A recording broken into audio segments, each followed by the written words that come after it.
shut up and dribble. So the question we posed earlier is, how should white Americans feel about this rhetoric? Max, you're up.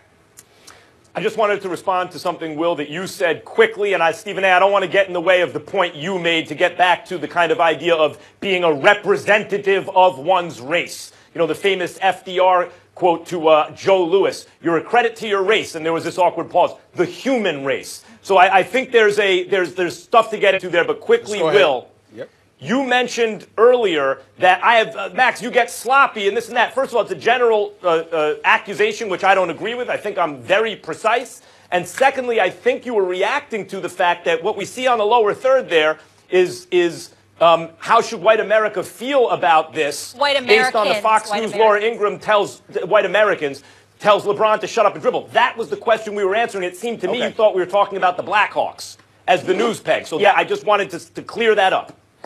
First of all, time out, Max. I apologize. If I said you get sloppy, you're absolutely right. You are precise as precise gets, and you deserve that credit.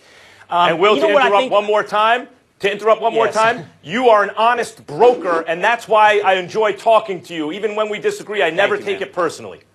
Thank you. I appreciate that. So on the question, on the point that Stephen A. made before we went to break, that, you know, I have the liberty of speaking as an individual, Stephen A. I think if I characterize this correctly, you basically said I can come on national TV and tell you how I feel as Will Cain, as an individual, where you, Stephen A., have a responsibility to speak for a broader population, in your case, African Americans. Correct? Is that a fair characterization? Yes. Not to agree, but to at least verbalize their perspective and points of views. Yes. Well, see, now that's a good clarification, Stephen A., because the point I wanted to push back on is I know you, and I've watched you before I got to know you, and you don't do that. You are an individual who speaks his individual mind, and you have been accused from every side of the political spectrum and every side of the racial spectrum of not doing what he is responsible for doing. You know, I mean, you've been called awful things because you have the temerity and the courage to have individual takes from time to time. Right. So I don't know why today you would then say, you know, we should then turn around and say, I should answer for white Americans, or you can answer for black Americans. You, Stephen A., speak for Stephen A., and you paid prices for that. So why would you not do it today? Or why would you say it's not what you're doing? Well, first of all, I believe I am doing, I'm consistent with who I am. And I wasn't saying to you that you should speak on behalf of white America. What I was saying to you, as I would say to Max, is that as white individuals, you might have a perspective I don't have because I'm not you.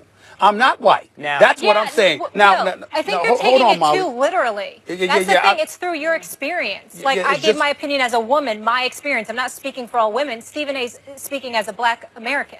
Yeah, and I'm just saying to you that the only difference is that white folks make up 66% of the population. There's a level of comfort in these United States of America that you have enjoyed that most black Americans would tell you we have never, nor will we ever enjoy. We have to live with what we have to live with. It's a reason why LeBron James, who's worth close to $1 billion probably, that has a house in Brentwood, gets the N-word spray painted on his gate in his house in Brentwood. These are, and he doesn't hesitate to bring it up. There's a reason for that, because it's constantly reminding us that no matter how far we climb, there's always something or someone or a plethora of people or a particular group in the populace who believes or who's quick to remind us we are what we just are. It's almost the equivalent, Will, of right. You know, you've seen white folks in the past have conversations about what their belief was about black folks, and then you bring up Magic Johnson, and they had the audacity to literally sit there and say, well, he's not black. Or Michael Jordan to say, well, he's not black. Now, obviously, that's not something that's applicable to you or Max or what have you. But maybe you would have a better explanation for such ignorance than I would. Guys, I think we're getting stuck on the question, but I want to get to the crux of the issue. I got it, Molly. I got it. I understand. And I understand. I think I've always understood. The question is, you want me to answer this as someone who happens to be white, right? Who might have a different perspective than somebody else. Sure. And I'm just pushing. Yes, and I'm just pushing back on that not being your primary filter. It's one of a dozen or more that I would like to identify as who Will Cain is. But that being said, I acknowledge that my experience in the world is different than Stephen A. Smith's, and for Max Kellerman's for that matter. The question is this, and I'm going to try to do them all quickly. When it comes to things like that happened at the Chicago Blackhawks game, and I understand that's not necessarily a question, I think those are isolated. They're not representative of society. That doesn't mean they don't ring deep and hard and affect people of color when they hear stuff like that. I do my best to try to understand that. And those And so while I'll tell you it's isolated, that doesn't minimize what you have experienced. Now let's transfer over to Laura Ingraham. Now, I truly think Laura Ingraham had no racial intent in what she said whatsoever, nor should it be heard, because after you react, then you have to ask yourself, how was it intended? I think she's told the Dixie Chicks to shut up and sing. She's told actors, De Niro, to shut up and act. She told Popovich to shut up and coach. She's limiting you. But she's limiting you to your profession. I disagree with that idea. And by the way, Max, you point out she doesn't hold it consistently. She's brought Joe the Plumber on, or she's brought Chuck Norris on. It happens to be who she agrees or disagrees with. I welcome all points of view, but I will protect none. I will destroy all that don't hold up to scrutiny based upon, I don't care about your qualifications, I don't care about your race, I care about the quality of your words. One issue. I think she should be judged for not being like that. She shouldn't be judged by making it racial. I don't think it was racial. One issue, and by the way, as it relates to Laura Ingraham, Stephen A., you heard the dog whistle loud and clear. Will, you're saying, no, you don't think there was racial intention. My basic point of view on Laura Ingraham is when there is plausible deniability, when it's difficult to pin down if you hear a dog whistle, why exactly that is? What, are you saying it's because you say dribble a basketball and there are a lot of African Americans in the NBA, but she has said shut up and act, shut up and coach, shut up, etc.?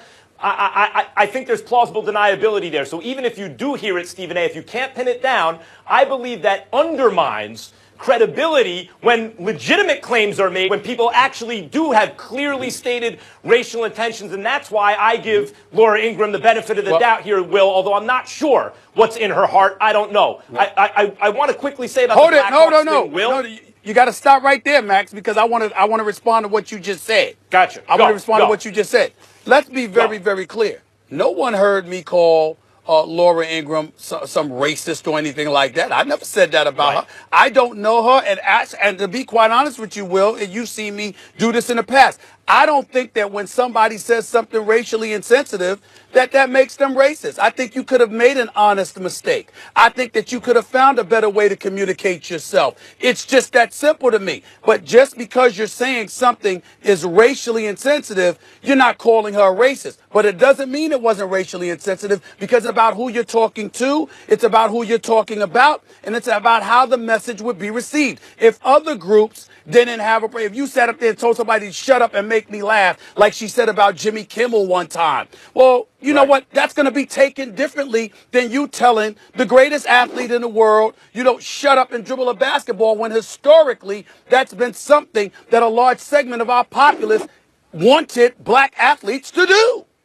Steve, I'm glad you cleared that you made your position clear there. The Blackhawks thing, Will, I know it feels to me like you've been wanting to touch on that. You have touched on it. And I want to say one thing. When you say that's an isolated racist incident, because that is racism, not just being racially insensitive, what the last election showed, and what we've seen from in terms of behavior from white supremacist groups since then, the way they've appeared emboldened, is that the level of overt racism, of maybe it was latent, but at this point overt, is shocking to people like me, who after that election did not recognize the country in which they lived. I was not aware it was to the level that it was. So I don't think it's, and when the person who was elected is making calls to white identity politics, right, specifically, and that's what got them elected. Again, forget about economic calls and everything else. The one correlation that's more positive than anything else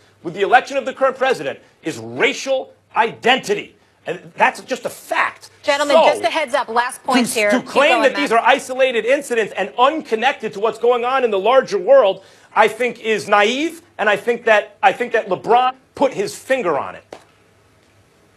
All right, we'll leave it there. I told you what I think the moral equivalency is LeBron telling her to shut up and stay in the kitchen.